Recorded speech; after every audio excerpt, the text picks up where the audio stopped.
Hey there, welcome back to another video. This time around, it is my epic rant on the 2021 comedy sequel slash reboot that is Home Sweet Home Alone. A film that after I finally sat through the entirety of it, it wasn't sweet at all. In fact, it was a piece of stinking shit. This was a movie that infuriated me. A movie that was inept on levels that I haven't seen in years. It was a film that, in all honesty, might as well have been created by the devil himself to corrupt the very holidays, to corrupt Christmas itself, and one of the most beloved holiday classics of all time in the first Home Alone. I mean, it makes sense. It's the sixth film in the franchise. The 6 stands for 666. The number of the beast. And Disney is the fucking devil in this instance. Because they want to put all the franchises that they get their hands on through hell. And Home Alone is the next one that is being tortured and roasted and burned. And the fans also get burned in the process. We didn't need 6 Home Alone films to begin with. But here we are, with the 6th film in the series. And I hope to God that it's the last.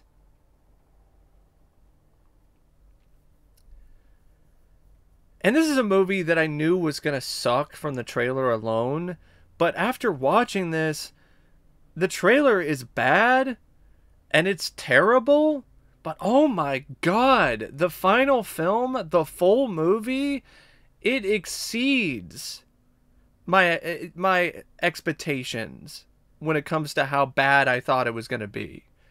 By a mile. It's just full of so many fails and flops and moments where it just trips and falls flat on its fucking face. And it does it in ways that are just shocking because of the fact that this is the 6th film in the series and this is still tripping over the same traps that were laid in the other films in the franchise. How do you fall for the same shit 6 fucking times? Or 5 fucking times, really. But regardless, I mean, how the fuck do you fall for the same shit that many times? That's why I honestly think this is the worst sequel in the Home Alone franchise.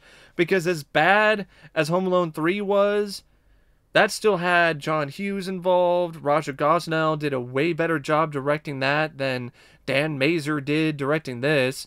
Home Alone 4 and 5 were TV movies. The 4th one was intended to be a pilot episode for a TV show that never materialized. And even though it does carry over the McAllister name, that's really all that it carries over. This is a direct continuation of the first 2 films, and that makes it even more insulting to me. And the 5th film is just a bad movie with the Home Alone franchise. It seems like a film that had nothing to do with Home Alone at all, but they just slapped the Home Alone title on it in order to get people to watch it on the wonderful world of Disney. Which at that point in time wasn't very wonderful, because there were a lot of really lame, crappy, made-for-TV films that were airing on TV at the time under that banner. This, you had numerous other films, other sequels that failed. I mean, even the second movie, which I don't mind, but I'm not in love with it. I think it's got a lot of problems. But that movie really only worked because of Macaulay Culkin returning. And other cast members like Joe Pesci and Daniel Stern. And maybe Chris Columbus as the director. But that's the only reason why that worked. It tried to recapture the same magic the same lightning in the bottle as the first film, and it wasn't able to do it then. And then they tried to do it each and every time with every other sequel. And each time that they tried to do it, the results got worse and worse. I knew once Disney bought Fox that Home Alone was going to be #1 on their hit list. They were going to do a lame, lazy Home Alone sequel or remake. I knew it was going to fucking happen because it's a kids movie, and that's what Disney wants to do. They want to take any franchise, especially a kids franchise, that they can get their grubby hands on and milk it. They want to milk it for everything that it's worth. And I knew that Home Alone was going to be the next one on their list. And they just decided to grab the corpse of this franchise, dig it up, and cannibalize it. And whatever unholy abomination that was birthed from them fucking it in the ass, that's what we have here. With Home Alone 6, with Home Sweet Home Alone. So the film is directed by Dan Mazer, and this is a guy who worked a lot with Sacha Baron Cohen on the Ali G show and Borat. And to me, this is a director who was just a mercenary. He was a mercenary for hire. Disney really could not find anyone that was willing to desecrate this franchise. So they were like, "Hey, Dan, are you busy? We noticed that you're not really getting a lot of work right now. Hey, we got a job for you. We'll give you a good amount of money here. Do you want to direct Home Alone 6?" And he was like, "Sure." Because he doesn't give a fuck about the integrity of this franchise. He doesn't care. He just wants the money. And the result is this lifeless, flat film when it comes to the visuals and when it comes to the directing. I can't tell the difference between the direction in this movie and the direction in the other TV sequels. They are practically indistinguishable from one another. And that's pathetic. That you have a film that has probably twice, if not triple the budget or quadruple the budget as both of those movies, and it looks just as cheap. And just like those other films, the direction lacks any sense of genuine comedic timing, which is what you need for physical comedy. You can't just have people fall down and have it be funny. You have to have the right actors.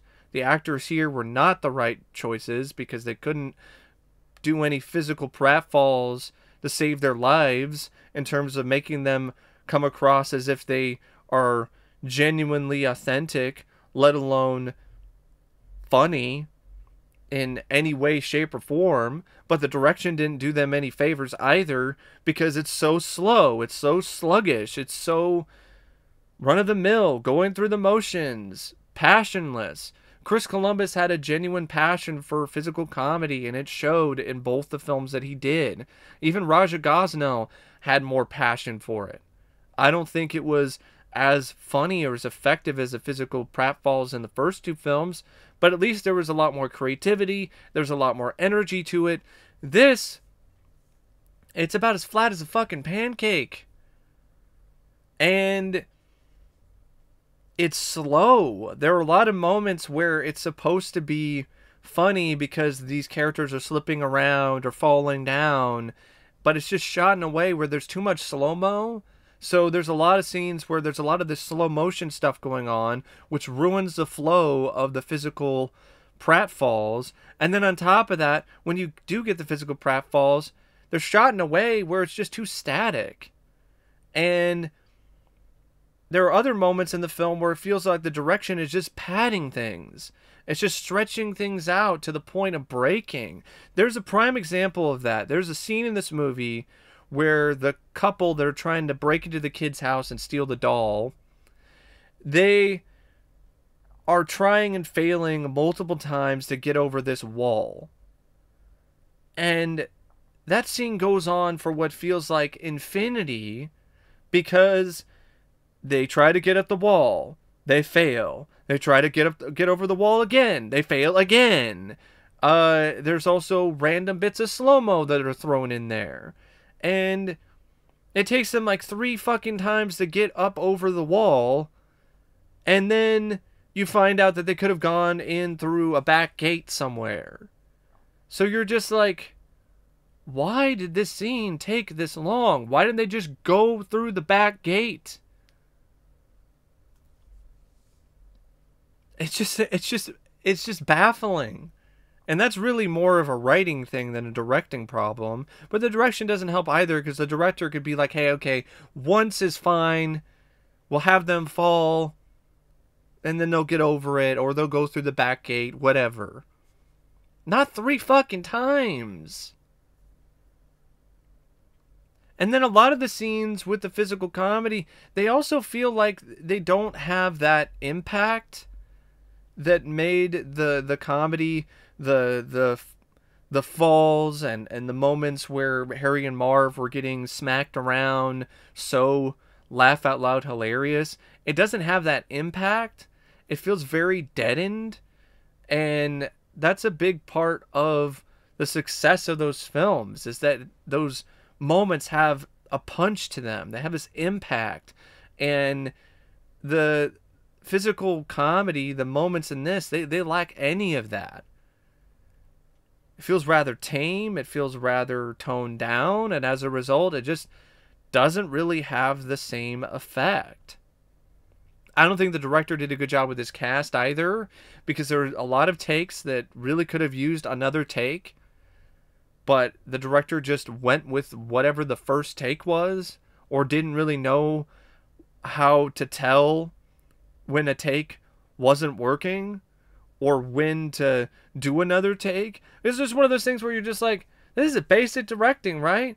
You got your main lead, the kid says a line and he sounds like he's a zombie. Maybe you do another take. You got a take where your couple are interacting with one another and it's very awkward and it seems like they are both on another planet. Maybe you would do another take. But no, that's not the case. The director just pushes forward and just keeps going. I read somewhere that this is a film that actually was stopped at one point due to the pandemic. And you know what? It should have remained stopped. They should have never finished it. That was a sign from God. That was a sign from God saying, hey, this Home Alone sequel is not needed. It's trash. Don't do this. Don't release this to the public. The pandemic is bad enough. We don't need this. And they were like, nah, God, fuck you, man. We're still going to release this. We're going to finish this movie because we're contractually obligated to do so. And Disney will have our soul if we do not finish this. Oh, and by the way, yeah, fuck you, God, because this is by the way, this is the devil's film. This is Satan's work. So either way, they were going to tell God to go fuck himself. I know for some people, blasphemer. It's like, I'm just fucking around, folks. I have to, otherwise I'd lose my fucking mind, because this film is so frustrating. And films like this piss me off so much. So yeah, the direction sucks. And then you get to the screenplay by Streeter Seidel and Mikey Day. Mikey Day is an SNL member who's done some funny stuff. And I actually don't mind Mikey Day, but this was not his day. This is not his day. And Streeter I've always hated. I've always hated his sense of humor, and I've always thought he was a hack. So I'm not surprised that his contributions to this are absolute shit. This script is one of those lazy attempts at being meta that I absolutely despise. There are moments in the film where you will have characters try to break the fourth wall. Like there's a character who talks about a sci-fi remake of Angels Have Filthy Souls, and he remarks loudly, oh my god, this is terrible. I don't know why they keep doing this. They're never as good as the originals. It's like, yeah, maybe you should just take your own fucking advice. Why would you even have that in there? It's not endearing. It just comes across as random bullshit. Why is that there? They're never as good as the originals. Is that supposed to be a joke? Because I'm not laughing, because it's just the truth. It's just like the advertising. Some holiday classics were meant to be broken. Yeah, just like I want to break off my foot in your fucking ass, movie. God. So yeah, the writing has a lot of these lazy meta references to Home Alone and to the other sequences, and even has quotes from the first movie. There's a scene where the kid says off camera, "Are you thirsty for more?" They don't even have a scene where the kid says it on camera. It sounds like something they added last minute. Like, oh, it's Home Alone. It's a Home Alone sequel. What's some random quote we can have the kid say and record into a microphone and then throw in post? Are you thirsty for more? They don't even have the kids say it on camera. That's how lazy it is. And then on top of that, you've got other moments where it uses music cues from the first film. You've got a cameo by Buzz, who's now a loser cop, where there's a whole scene where he's stuffing his face with a gross burrito. And there's even a moment where it bursts open and spills sauce all over his shirt. Like, oh, great. So he's a slob. He's a fat loser slob now. Yeah, Buzz was kind of a dick. But you know what? I would have liked to have... I think it would have been funny to see Buzz be the complete opposite as an adult. Like, he's this upstanding citizen. That would have been kind of funny. But instead... no, he's just a fat slob. He's a loser cop. Kevin started a home security business, and he calls in prank calls every year to mess with Buzz. Oh, and by the way, the home security business, the logo for his home security business is the same house that is featured in the titles for the Home Alone films. Because nostalgia. Because of this really awful trend lately of just recycling people's nostalgia. So you have that going on. So there's a direct connection to things.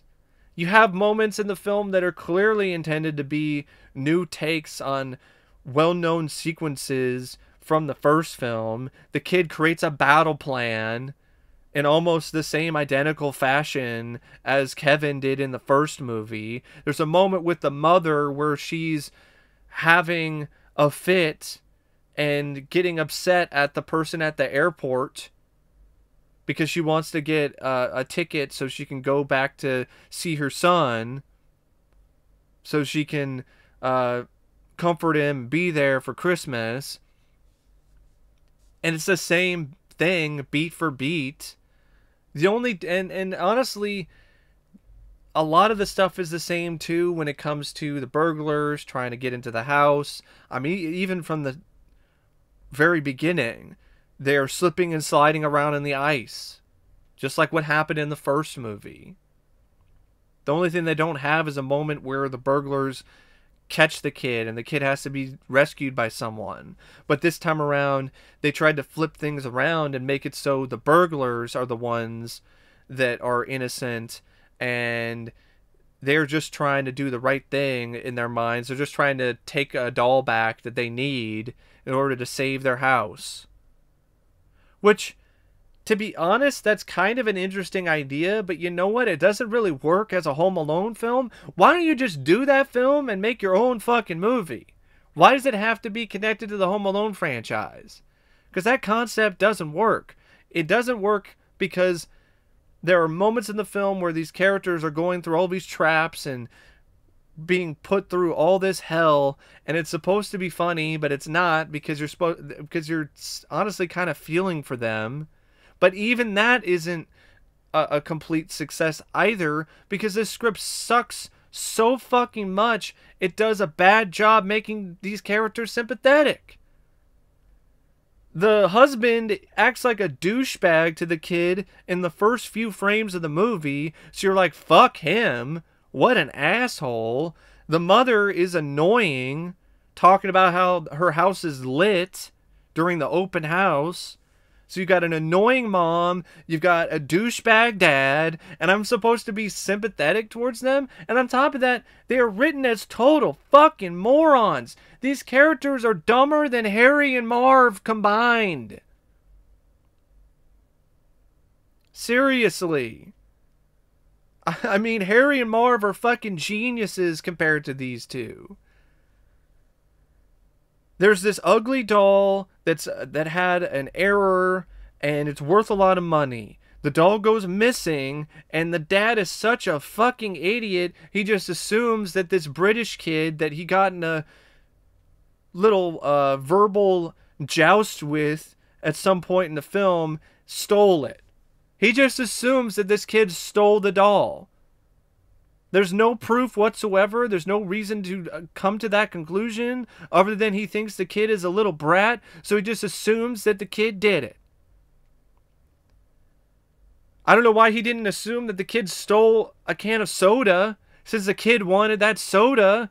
Kid said nothing about wanting the doll. He even insulted the doll to begin with. So why the fuck would he take the doll?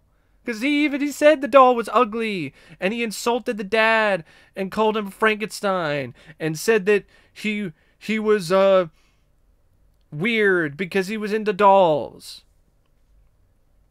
So he assumes the kid stole the doll instead of doing the most obvious thing, which is to go and search throughout the entire fucking house to see who stole the doll. I mean, I don't know, your brother is visiting for the holidays with his wife and his kid. You already know the kid is a brat too, who throws shit, who likes to pick things up and throw them. I don't know, maybe check the kid's room.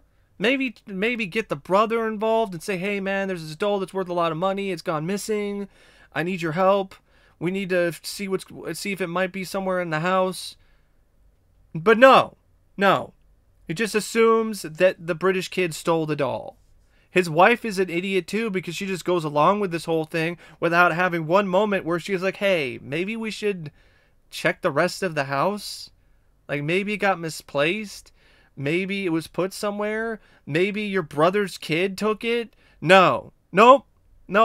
And I know the reason why that's set up that way is because there wouldn't be a movie otherwise. But if your script is so shitty that you need all of these fucking things to fall into place that rely upon people being inept and total fucking morons, then that's a problem. So yeah, the structure of this script is an absolute fail. And then on top of that, the attempts at comedy are just pathetic and lame.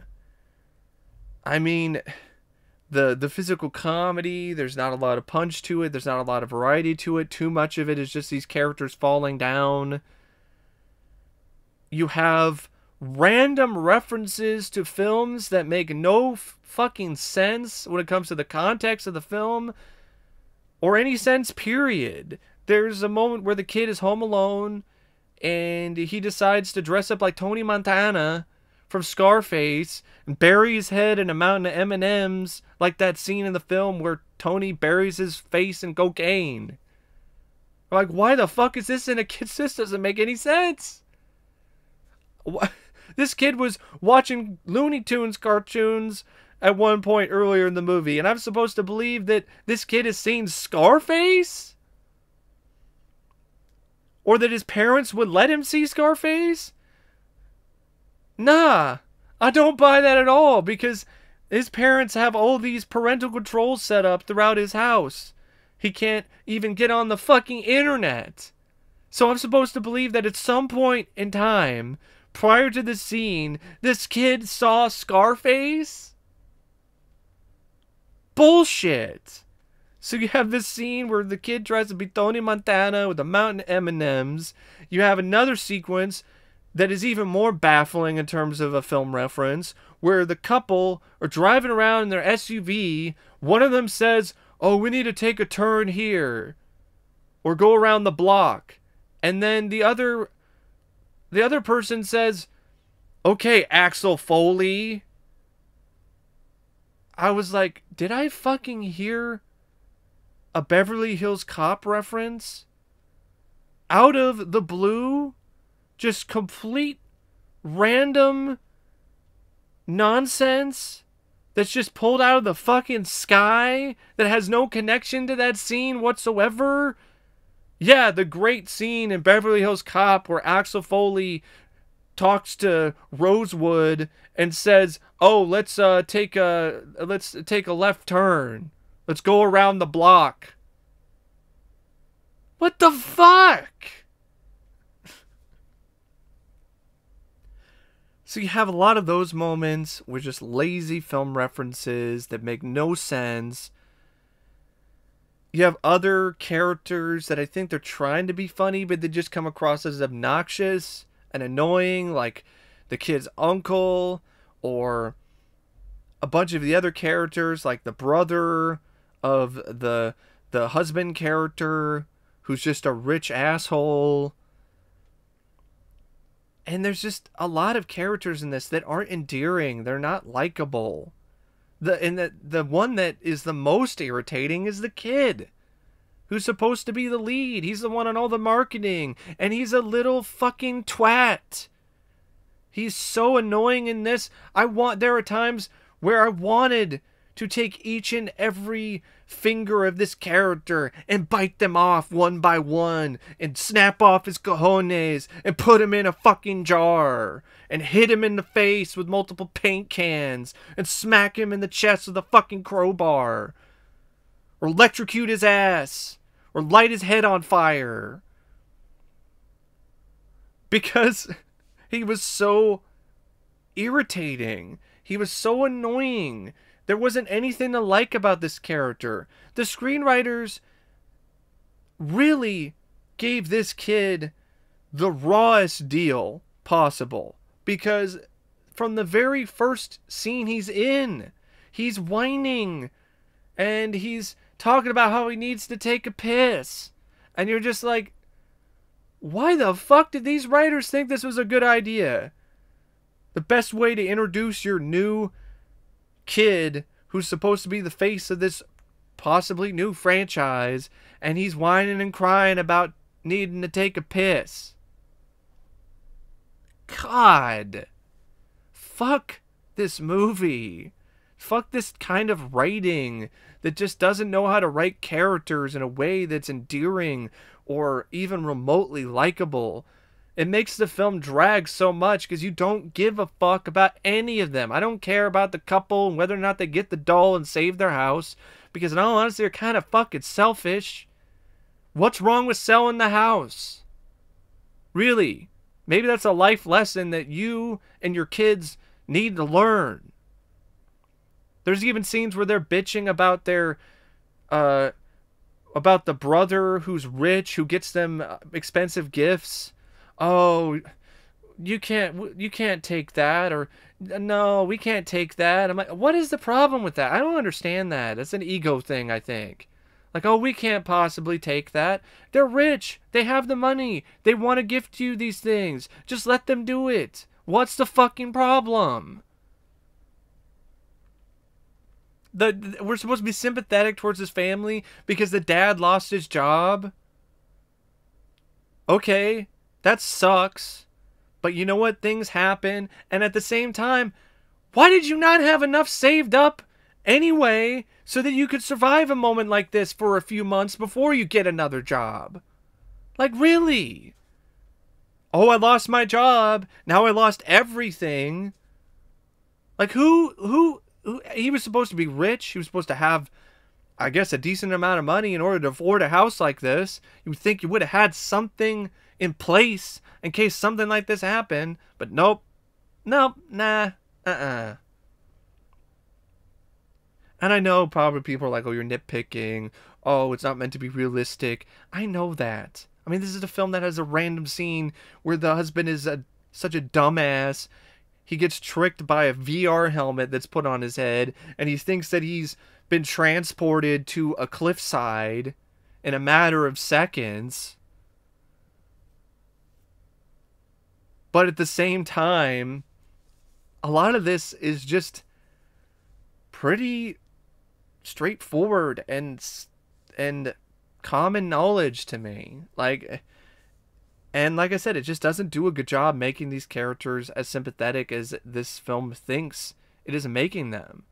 Especially when the husband comes across as a raging douchebag in the beginning. And for a comedy, it isn't funny at all. I'm sorry, multiple jokes about how he looks like a Frankenstein monster? What an ancient gag that is. What an ancient joke. I mean, that joke is about as old as Mary Shelley's Frankenstein at this point.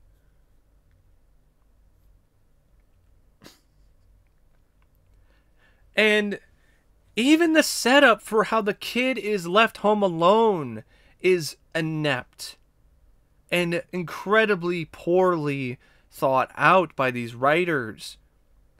The kid is tired of his hectic home during the holidays where everybody's screaming and yelling, and he goes to the garage and gets into his mom's expensive BMW, which that's another problem too.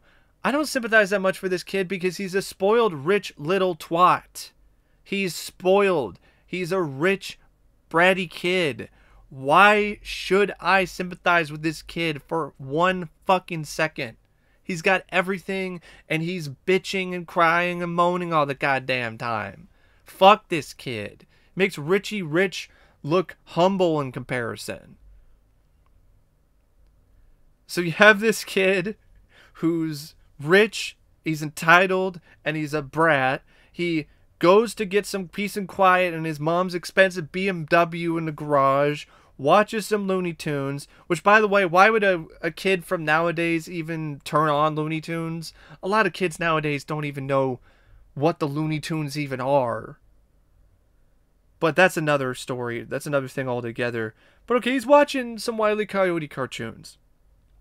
He passes out in the car. The next day, the parents aren't in a rush. It doesn't seem like they're in a mad rush to get to the plane like the parents in the first movie. And for some reason, the mother decides to let her asshole relative, the uncle, who is not shown at any point in this film that he's reliable for anything, be the one that's in charge of making sure everybody is in the Uber and ready to go. And as a result, the kid winds up being left home alone. Because no one thinks about to check him. No one thinks about to go to the garage to see if he's in the car. Because it seems like this isn't the first time he's done that. Nobody decides to check and see if he's in his bed. I mean, that's a big one. I mean, I don't know why the mother didn't do that.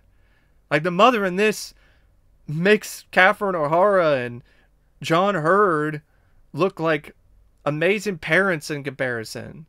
You know that scene that's supposed to be over the top where she's in prison? I don't think that she deserves to go to jail, but I definitely think she might deserve a little bit of a call from Child Protective Services just to kind of let her know that if this happens again, we probably will take your kid. Because what the fuck are you doing? You don't even think about checking on him at all. You just let the equivalent of Uncle Frank be in charge of your kid and having him on the Uber and ready to go so he can be on the plane. So it doesn't even do that right. Like, it doesn't even make any sense how this kid was left home alone. You see all these critics talk about how, oh, it's dated and there's too many things that have to happen. It's too many coincidences in the first movie. And then there's this, which there's no reason at all why this should have happened the way that it did. And also when the kid's home alone and doing all this stuff, it doesn't have the same effect because it seems like his family every year isn't that big. Because in Home Alone, Kevin had like multiple brothers and sisters. This kid it seems like he's an only child, or he has a sister, but she's overseas somewhere. And the only people that show up and are crazy and hectic are these other kids that only show up around the holidays. So why is it so special that he has the house to himself? He probably has the house to himself multiple times throughout the year. But I'm asking, for these screenwriters to actually think things through instead of just taking a massive dump all over a page and then turning it into Disney and calling it a day. And that's asking too much of these writers, to be honest. Because it might as well be a bunch of farting, shitting monkeys. Actually, farting, shitting monkeys would probably do a better job writing this film than Mikey Day and Streeter Seidel. Because maybe they would come up with a somewhat original concept instead of just having all these lazy callbacks to the first movie. Oh, hey, remember that music from the first film? Oh, we're going to have a whole scene with that. Remember Somewhere in My Memory? We're going to have a scene where the couple who are losing their house reminisce about the first time, the first Christmas in their new house. And it's supposed to tug at your heartstrings. And all it's doing is tugging at my balls. And doing it in a painful way. Because it's not earned. It's just shoved in there.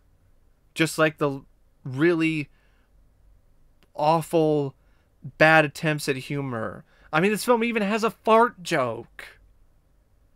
I don't even remember there being any fart jokes in Home Alone. But no, this one's got a fart joke. You know you have a shitty sequel and a shitty film when you have a just incredibly random, lazy fart joke where a character farts in someone's face. So yeah, I know I've ranted about the script for the majority of this video, but that's the main problem with this movie. It's the script.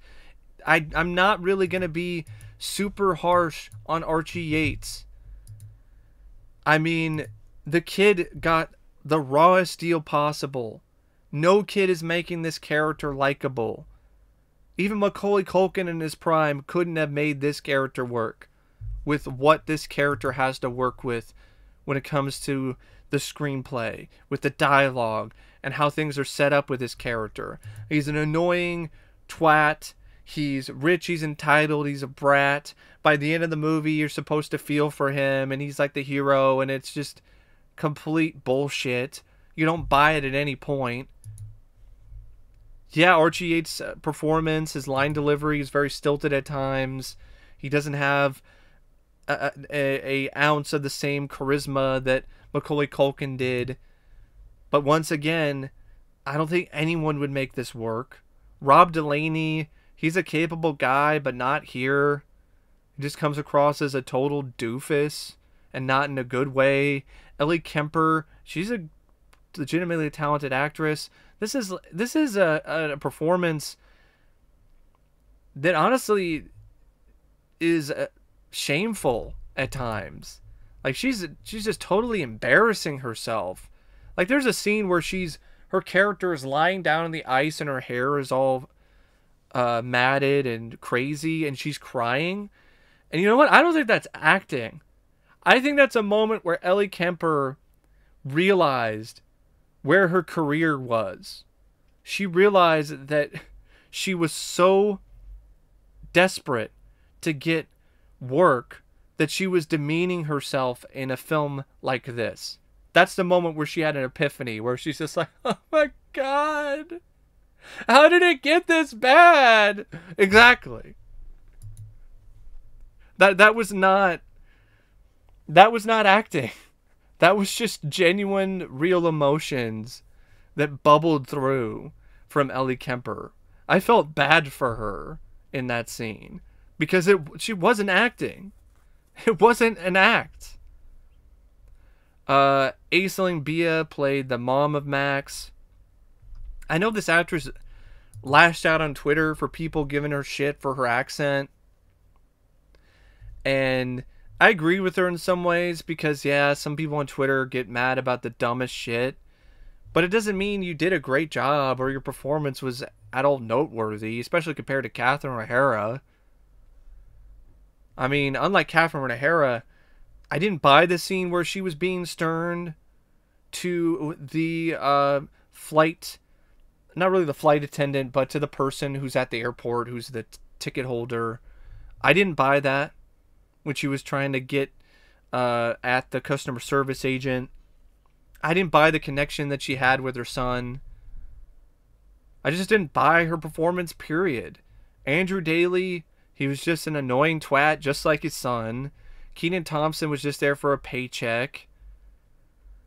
Tim Simons, as Jeff's obnoxious brother, did a good job playing an obnoxious asshole. So I'll give him credit for that. Ali Maki, his wife, pretty much an airhead bimbo. Pete Holmes, I like Pete Holmes. I'm one of the few people that watched his show. And he's just been in so many crappy films lately. Fire your fucking agent, man. Chris Parnell, you were on SNL. And you did a really good job. You were one of the more versatile performers on that show when you were on it. And you're stuck doing this for like one cameo where the whole gag is that you're old? What the fuck, man? And then the actors and actresses who play the kids, they're barely in the movie, so there's really not much to say about them. And then you have Devin Rattray, who plays adult Buzz.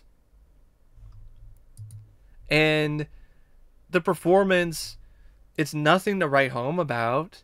It's not like he was the greatest actor to begin with.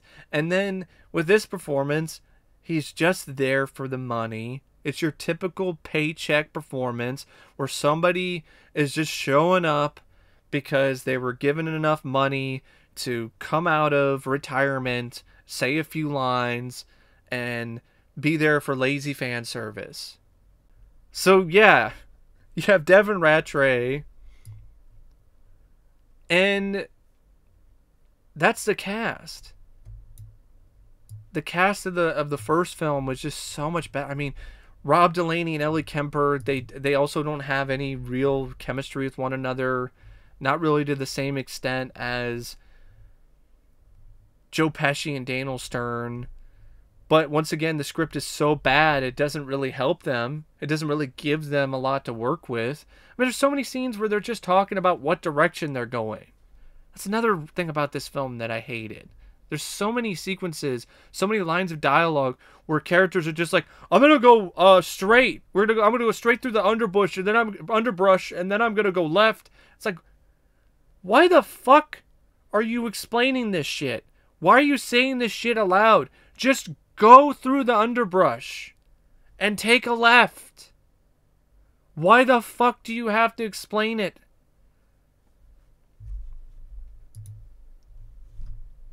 And then you've got the other elements of the film. Cinematography by Mitchell Amundsen.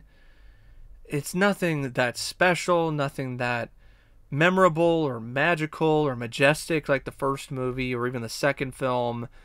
Because there were some genuinely epic, beautiful scenes in those movies. Nothing like that here. The editing by David Rennie and Dan Zimmerman. There were some moments with the editing in this that I thought were clever. One of the only positives I have for this piece of shit is that there were some transitions in this film that were clever and honestly kind of fun. That's it. That's all I can really give this film. because I'm not going to give John Debney any praise for his rip-off score, which was just ripping off note after note from John Williams' score from the first movie. There's so many moments in this film that just use the same music, the same beats. It just lazily copies and pastes them into the film. And it's just as out of place as you think it is. And for a film that's only 93 minutes, an hour and 25 minutes without the credits, it sure feels like it's twice as long. Because like I said, it's a comedy that's not funny. The characters are insufferable and annoying. The plot is idiotic and dumb and not engaging and not interesting. They don't put any new spins on anything in a way that actually feels satisfying, because even the stuff with the couple breaking into the house and trying to make the new Kevin into some kind of antagonist, they don't go through with it. They don't follow through with the whole concept. It's wishy-washy. It's half-assed. I mean, they easily could have done something where these characters are legitimately sympathetic from the beginning. You don't have moments where the husband is being an asshole and the mom's being annoying.